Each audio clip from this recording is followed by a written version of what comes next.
Welcome to Basic Education. Let's learn together.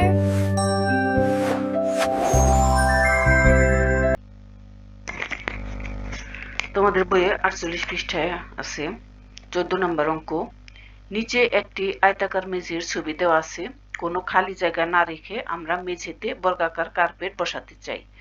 তো মেঝের দৈর্ঘ্য দেওয়া আছে 48 মিটার এবং প্রস্থ দেওয়া আছে 36 মিটার।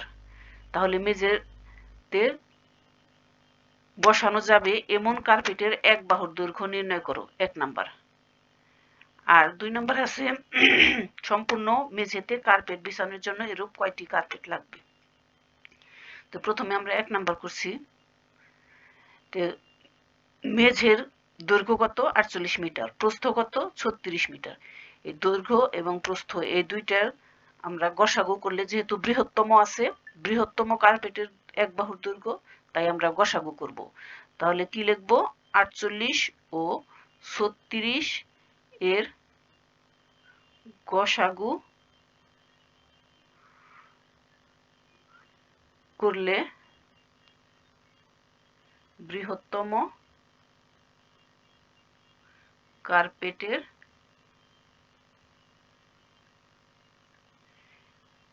এক বাহুর দৈর্ঘ্য পাওয়া যাবে। তাহলে গসাগু করি, 48 36, 2 দিয়ে ভাগ দেই, 24 দ্বিগুণে 48, 18 দ্বিগুণে 36, আবারও 2 দিয়ে ভাগ দেই, 12, আর এদিকে হলো 9। এবার 2 দিয়ে যাবে না, 3 দিয়ে দিতে হবে, 3 দিয়ে ভাগ দিলাম, 3 4 12, 3 3 9। তাহলে গসাগু কত, গসাগু 2 গুণ 2 গুণ 3। আর এগুলি নেওয়া যাবে না, এগুলি লসাগুর ক্ষেত্রে নিব। আমরা গসাগুর ক্ষেত্রে শুধুমাত্র ভাজকগুলোকে নিব।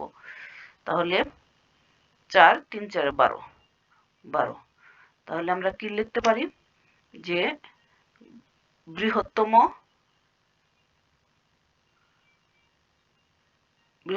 কার্পেটের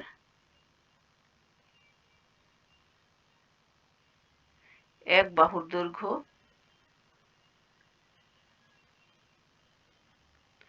12 মিটার। এটা আমরা 1 নাম্বার পেলাম। এখন আমাদের 2 নাম্বারে বলেছে সম্পূর্ণ মেঝেতে কার্পেট বিছানোর জন্য এরূপ কতটি কার্পেট লাগবে।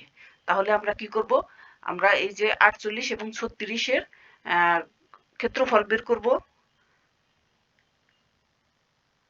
48 এবং 36 এর ক্ষেত্রফল বের করব, তারপরে আমরা এই কার্পেটের ক্ষেত্রফল বের করে ভাগ দিব। তো 2 নাম্বার, মেঝের দৈর্ঘ্য 48 মিটার, মেঝের প্রস্থ 36 মিটার। তাহলে মেঝের ক্ষেত্রফল আমরা জানি যে ক্ষেত্রফল সমান দৈর্ঘ্য গুণ প্রস্থ। তাহলে দৈর্ঘ্য হচ্ছে 48, প্রস্থ হচ্ছে 36 বর্গ মিটার। এটাকে আমরা গুণ করব, 48 36 গুণ করব। গুণ করলে কত হয়, 6 8 48 এর 8, হাতে রইল 4, 4 6 24 আর 4 28, এক ঘর শূন্য, 3 8 24, 3 4 12, আর হাতের 2 14। তাহলে কত হলো 8, এটা 12 2, 4 6, 4 2 6, আর হাতের 1 7। তাহলে 1700, কত পেলাম আমরা, 1728 বর্গ মিটার।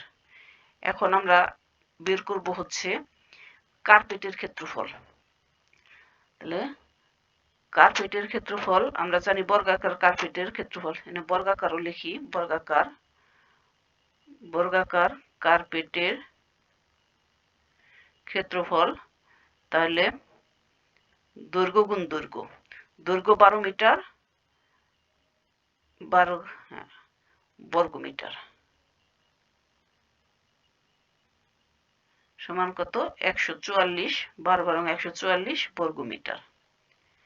তাহলে কতগুলি কার্পেট লাগবে, আমরা ভাগ করে দিব। কার্পেট লাগবে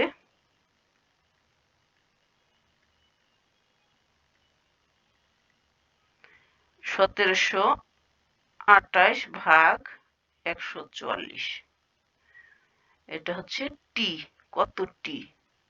আমরা এইখানে ভাগ করি 144 1728 যায় হচ্ছে 172 মধ্যে 144 যায় একবার 144 রইল কত? এদিকে 8 রইল, 12 থেকে 4 গেলে 8 আর 7 থেকে 5 গেলে 2। এই 2 8 নিয়ে আসলাম, যায় কয়বার? 144 যায় 2 বার, 288। তাহলে কার্পেট লাগবে 12টি। এই হচ্ছে আমার চূড়ান্ত উত্তর। কার্পেট 2 নম্বরের উত্তর হচ্ছে 12টি কার্পেট লাগবে। 15 নম্বর, একটি ঝুড়িতে 42টি আম ও 105টি লিচু আছে। সর্বাধিক কতজন শিক্ষার্থীর মধ্যে আম ও লিচু সমানভাবে ভাগ করে দেওয়া যাবে? 2 নম্বরে আছে প্রত্যেকে কয়টি করে আম ও লিচু পাবে। তাহলে যেহেতু সর্বাধিক আছে, সর্বাধিক কতজন শিক্ষার্থীর মধ্যে সমানভাবে ভাগ করে দেওয়া যাবে, তাহলে আমরা 42 এবং 105-এর গসাগু নির্ণয় করব। সর্বাধিক থাকলে আমরা গসাগু করব, আর সর্বনিম্ন থাকলে আমরা লসাগু করব। তাহলে 1 নাম্বার,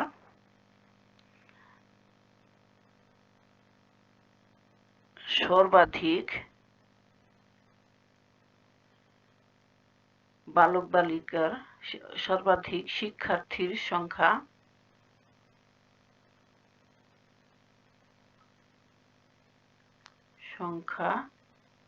হবে 42 ও 105 এর গসাগু সমান। তাহলে আমরা গসাগু করি 42 105। প্রথমে আমরা 3 দিয়ে ভাগ দেই। 3 দিয়ে ভাগ দিলে 3 14 42, আর এটাকে 3 দিয়ে ভাগ দিলে 3 3 9 রইল 1, 3 5 15 35। এরপরে যাবে 7 দিয়া, 7 দিয়ে গুণে 14, 5 7 35। তাহলে গসাগু 3 গুণ 7 সমান 21। সুতরাং সর্বাধিক বালক বালিকার সংখ্যা, শিক্ষার্থীর সংখ্যা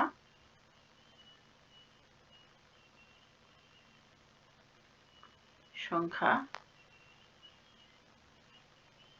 21। তাহলে 2 নম্বরে আছে প্রত্যেকে কয়টি করে আম ও লিচু পাবে। তাহলে আমের সংখ্যা কত? 42, 2 নাম্বার। তাহলে প্রত্যেকে আম পাবে 42 ভাগ 21 টি করে, 2টি করে। প্রত্যেকে লিচু পাবে